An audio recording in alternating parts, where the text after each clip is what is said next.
తెలంగాణ రాజకీయాల్లో అధికార ప్రతిపక్షాల మధ్య మాటల యుద్ధం ముదిరి పాకాన పడింది.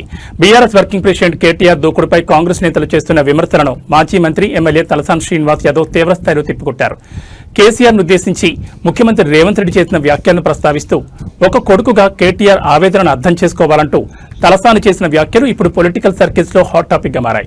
హైదరాబాద్ లో మీడియా ముందుకొచ్చిన తలసాని శ్రీనివాస్ యాదవ్ కాంగ్రెస్ వైఖరిపై నిప్పులు చెరిగారు.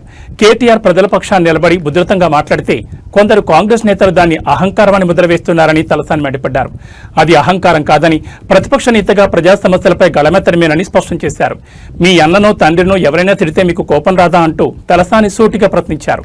మాజీ సీఎం కేసీఆర్ ను పట్టుకుని పేగులు మెడలో వేసుకుంటా తొక్కుతా అంటూ ముఖ్యమంత్రి రేవంత్ రెడ్డి అత్యంత దారుణంగా మాట్లాడినప్పుడు ఒక కొడుకుగా కేటీఆర్ బాధ ఎలా ఉంటుందో విమర్శలు గుర్తుపెట్టుకోవాలని హితవు పలికారు.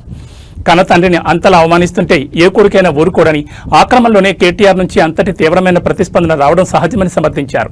ముఖ్యమంత్రి భాషను మార్చుకోకుండా కేటీఆర్ ప్రసంగాలను తప్పుపట్టడం తగదంటూ తలసాని చేసిన ఈ వ్యాఖ్యలు ఇప్పుడు అధికార ప్రతిపక్షాల మధ్య మరింత మంటలు రేపేలా ఉన్నాయి. ఈ మధ్య కాలంలో కేటీఆర్ గారు చాలా ఉధృతంగా ముందుకెళ్తారు, ఉధృతంగా మాట్లాడినప్పుడు కొంతమంది బాగా మాట్లాడుతుండంటారు, కొంతమంది ఏమంటారు ఈయనకు అహంకారం ఎక్కువ అని చెప్పి కొంతమంది మాట్లాడుతారు.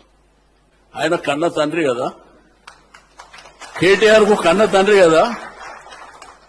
నువ్వు నీ కొడుకునో మీ అన్ననో మీ నాయననో అంటే నువ్వు ఊకుంటా ఇంటికాడ కొట్లాటైతే?